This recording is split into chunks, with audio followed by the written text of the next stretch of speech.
L'intervention du couple franco-allemand jugée plutôt décevante par les marchés, de New York à Londres en passant par Paris, les mesures annoncées sont fraîchement accueillies, particulièrement la taxe sur les transactions financières qui ressort des cartons, une taxe qui selon ses détracteurs n'aurait de sens que si elle était appliquée au niveau mondial.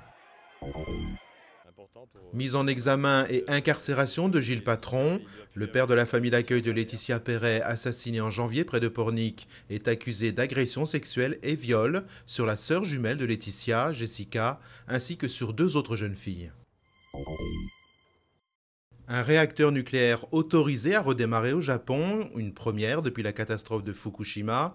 Le réacteur numéro 3 de la centrale Tomari sur l'île d'Hokkaido a obtenu le feu vert des autorités.